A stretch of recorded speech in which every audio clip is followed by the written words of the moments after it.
Okay, so that leads us to the healing of the two blind men in Matthew chapter 20, verses 29 through 34. So this is the last part of Matthew's gospel before Jesus' entry into Jerusalem. So this episode has been typically overlooked, but it, at the same time is extremely significant. Who would like to read?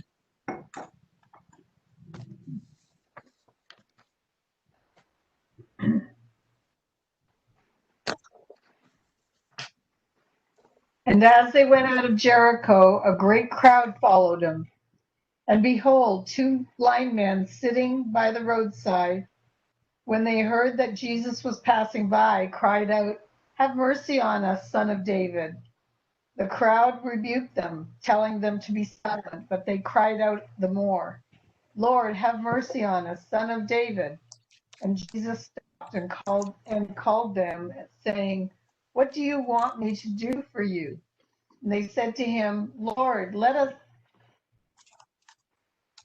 our eyes be opened." And Jesus, in pity, touched their eyes, and immediately they received their sight and followed him.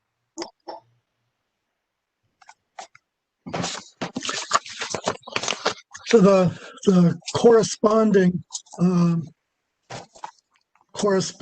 episode in Mark is chapter 10, verses 46 through 52. Let's take a look at that. The difference is interesting. Then what? Uh, chapter 10, verses 46 through 2 of Mark's Okay. Gospel. I can read it. And they came to Jericho, and as he was leaving Jericho with his disciples, a multitude, Bartimaeus, a blind beggar, the son of Timaeus, was sitting by the roadside. And when he heard that it was Jesus of Nazareth, he began to cry out and say, "Jesus, son of David, have mercy on me." And many rebuked him, telling him to be silent. But he cried out all the more, "Son of David, have mercy on me." And Jesus stopped and said, "Call him." And they called the blind man, saying to him, "Take heart, rise, he is calling you." And throwing off his cloak, he sprang up and came to Jesus. And Jesus said to him, "What do you want me to do for you?" And the blind man said to him, "Master, let me receive my sight." And Jesus said to him, "Go your way, your faith has made you well." And immediately he received his sight and followed him on the way. So in Mark's gospel, there's only one blind man, Bartimaeus, and Matthew has two of them and doesn't name them. We've discussed this earlier. This is one of the incidents of doubling in Matthew. There's another case in which Matthew has two blind men being healed, and Mark has only one. And so it's not known exactly why Matthew has a doubling and Mark has only one. The assumption of most scholars is that Mark has come first, and for some unknown reason, Matthew has doubled the number of blind people. But that if Matthew is in fact first, then clearly instead there's been a reduction from 2 to 1, and Matthew has assigned a name. So in any case, we don't know what the reason of the doubling is, but why? How does this fit in here? Why is this? Does anyone have any sense of why this healing of the blind man is found here?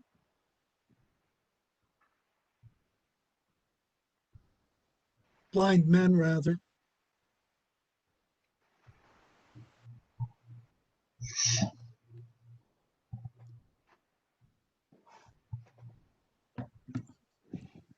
Well, he's asking, what do you want me to do for you? And here he's going to be doing the biggest thing of all as he goes into Jerusalem. Mm-hmm.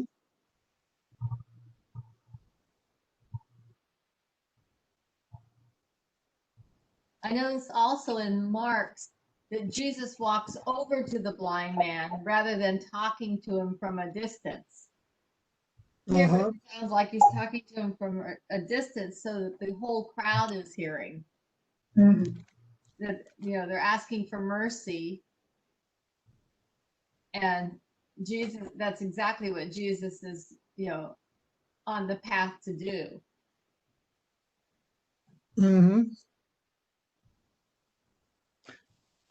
So this is the last healing story. There's going to be one more set of healings in chapter 21. There are uh, some healings at the temple after Jesus um, cleanses or purifies the temple, overturns the tables. He he heals blind and lame there. But remember that the blindness is that the healing of blindness is a symbol for spiritual vision. Mhm. And so what we've seen, so in chapter 16, we had Peter's epiphany. Peter recognized that uh, you are the Christ, the Son of the living God, right? And then Jesus presented his first passion prediction and and said that Peter had gotten this revelation through the Holy Spirit. And then when he gave the first passion prediction, Peter immediately walks it back. This can't happen to you. This can't be possible. And so spiritual insight then followed on the part of all the disciples by spiritual blindness. Right there, they don't understand the resurrection. They're hearing the message that is comfortable to them in human terms. They're focusing on the glory of being associated with the Messiah, which it's a position of glory and power and honor, and they want their piece of it. And so they're exhibiting here spiritual blindness. And so instead of that, from these blind men, we see spiritual vision. So they're so what the context here is that the pilgrims are going to Jerusalem for the Passover, right? And so Jericho is um, about 3,000 feet below Jerusalem in a valley. And I've forgotten how far it is between Jericho and Jerusalem. Um, in any case, Jericho is the last city before Jerusalem. There's the parable of the Good Samaritan is set on uh, on the Jericho Road, and um, large numbers of priests live in Jericho and basically commute, go from Jericho to the temple on a regular basis. So here we have pilgrims making the last leg of the journey to Jerusalem. So these blind men, no doubt, are beggars. There's not much else you can do if you're blind. It's not like, you can work, you can farm, or, you can be an artisan. You're going to have to beg. So without seeing Jesus, they recognize who Jesus is and call him the son of David. Mhm. So they did recognize him, even though they couldn't see. Right, right. I mean, their recognition may be partial, but nevertheless, they recognize um, something about him and that he can heal them. So, so that kind of looks back um, to the blind men are in some sense an antitype of the disciples. The disciples can see, and yet at this stage they're still blind. They don't really understand very much of the message. And they're focused on the glory of the Messiah and the glory that's going to trickle down to them rather than on the message of suffering. And then it looks forward to the fact that forward-looking symbol that looks forward to the healing of our relationship with God that results from the crucifixion and the resurrection. It also, in some sense, is part of an enactment of of Isaiah as Jesus is enacting the message of Isaiah as he progresses toward uh, Jerusalem. So let's take a look at that. It's Isaiah chapter 35.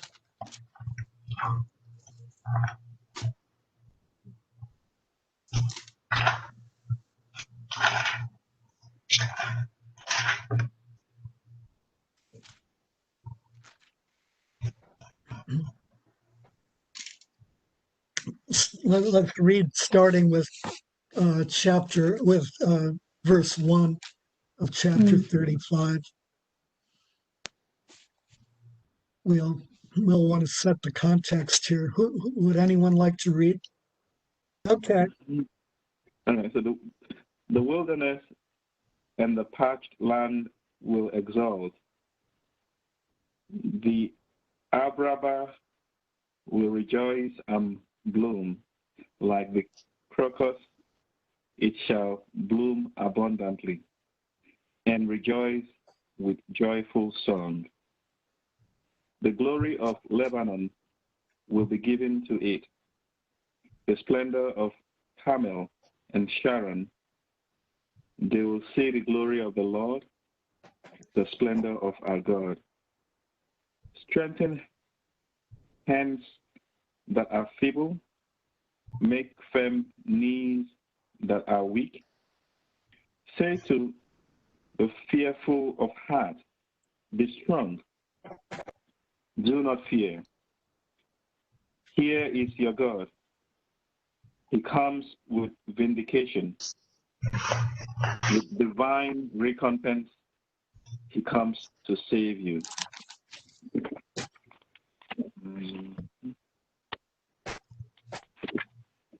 Then the eyes of the blind shall see, and the ears of the deaf be opened. Then the lame shall leap like a stag, and the mute tongue sing for joy. For waters will burst forth in the wilderness, and streams in the Arabah. The burning sands will become pools, and the thirsty ground springs of water. The abode where jackals crunch will be a marsh for the reed and papyrus. A highway will be there, called the Holy Way. No one unclean may pass over it, but it will be for his people. No traveler, not even fools, shall go astray on it. No lion shall be there, nor any beast of prey approach. nor be found. But there the redeemed shall walk, and the ransomed of the Lord shall return and enter Zion, singing, crowned with everlasting joy. They meet with joy and gladness. Sorrow and mourning flee away. The word of the Lord.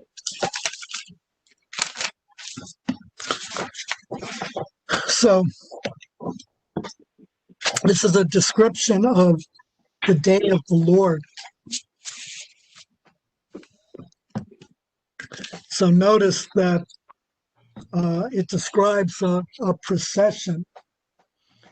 The highway shall be there, and it shall be called the Holy Way. So people are on their way, predominantly Galileans probably, are on their way en masse to the holy city. When we look at chapter 21, we'll find that Jesus is being acclaimed as as Messiah, son of David. People are putting down branches and their cloaks for him to walk on. There's an atmosphere filled with praise and with worship of the coming Messiah. And that contrasts with the response of Jerusalem, which is, John uses the word shaken by Jesus coming. It's very explicitly a threat. But so these are pilgrims going along the holy way, which is a preliminary to the day of the Lord. Strengthen the weak hands, make firm the feeble knees. Say to those who are of a fearful heart, be strong, fear not. Behold, your God will come with a vengeance. Then the eyes of the blind shall be opened and the ears of the deaf unstopped. And then comes, be strong for the day of the Lord coming. There will be signs, and then comes the day of the Lord as there's this pilgrimage to the holy city. And here we have the healing of the blind man. So this is really an enactment of the of Isaiah chapter 35. Mhm. So the message is that the day of the Lord is at hand.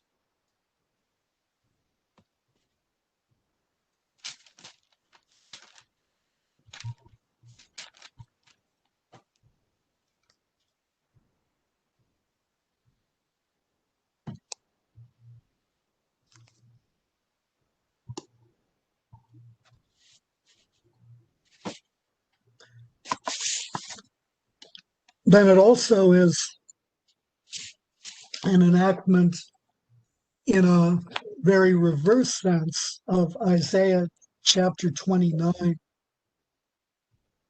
verses 17 through 21. I'll read that. It's not yet a very little while until Lebanon shall be turned into a fruitful field, and the fruitful field shall be regarded as a forest. In that day, the deaf shall hear the words of a book, and out of the gloom and darkness, the eyes of the blind shall see. The meek shall obtain fresh joy in the Lord, and the poor among men shall exult in the Holy One of Israel. So that part is fulfilled by the procession into Jerusalem, by Jesus healing the blind men, by Jesus healing in the temple, and by Jesus' activity in the temple. And then we have the reversal. For the ruthless shall come to nothing, and the scoffers cease, and all who watch to do evil shall be cut off. who by a word make a man out to be an offender, and lay a snare for him who reproves in the gate, and with an empty plea turn aside him who is in the right. So the irony is that though that comes to pass, that the ruthless indeed come to nothing, the scoffers cease, and all who watch to do evil shall be cut off. But that doesn't happen immediately. In the short term, the rootless appear to win. The scoffers seem to have the upper hand, and those who do evil appear to triumph. It's only in the longer term that they're destroyed. Well, Chrysostom said that although men weren't able to see the Lord as he approached, they see better than many because they nevertheless recognized him. Also, notice the way in which Jesus responds to the blind man.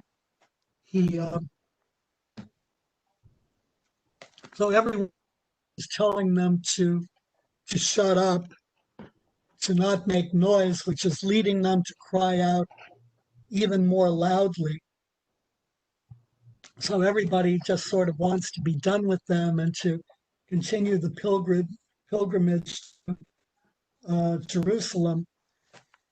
And instead, Jesus stops and engages them in conversation. The least shall be first. Right. These are, two insignificant beggars. And, they're not going to Jerusalem. They're not going to observe Passover. They're begging. And they're probably going to remain begging as long as there are people going to Jerusalem. And in all probability, people will, continue to go to Jerusalem. So they're there. And Jesus nevertheless stops. So that illustrates the reversal of the way in which the values of the kingdom reverse the values of our culture or of human cultures. The first is that the good of the little ones take precedence, that compassion triumphs over the expectation of many. And that Jesus treats the blind men not merely as objects of compassion, but he treats them as with dignity, as people who are able to articulate their needs. So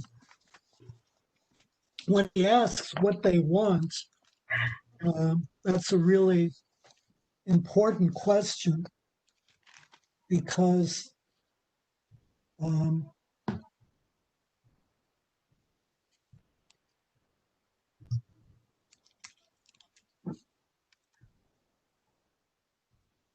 what do you want me to do for you? We sort of assume that, when someone is sick, or someone is blind or lame or whatever, they want to be healed.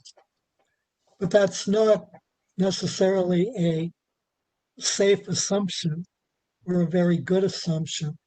In the case of these beggars, their survival is based on their begging, right? That's how they live.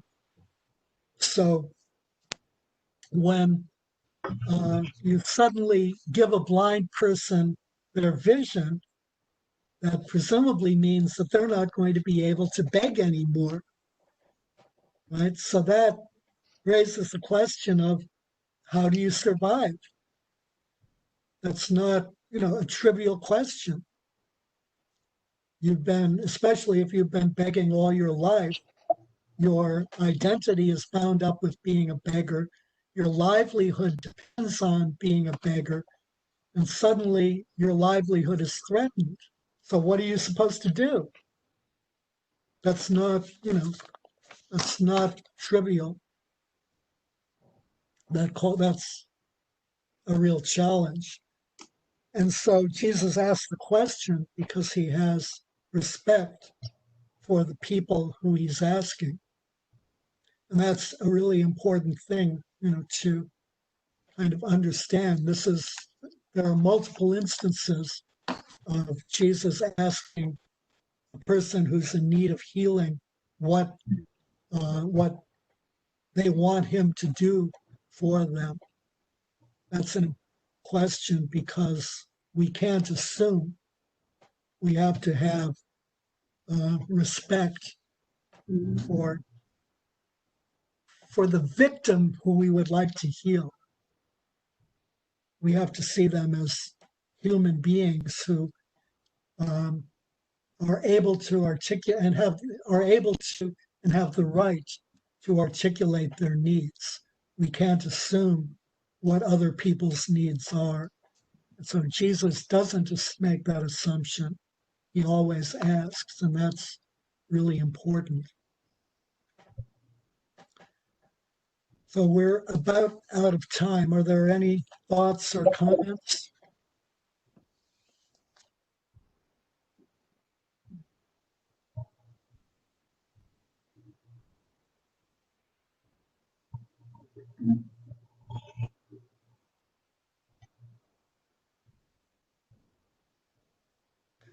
So also looking forward and backwards. So we have there are two blind men. Probably the best reason for the doubling is that blind men, here the two blind men are sort of reverse types of the two blind sons of Zebedee. And they're concerned about sitting at the right hand and the left hand, and they've missed the point. These blind men recognize the Lord and cry out for healing. The blind men also recognize Jesus as the Son of David, where we'll see, and as we get into chapter 21, that the Judean religious authorities don't recognize him as a son of David. So they stand in the middle of blindness as people who see Jesus when others don't, including Jesus' own disciples.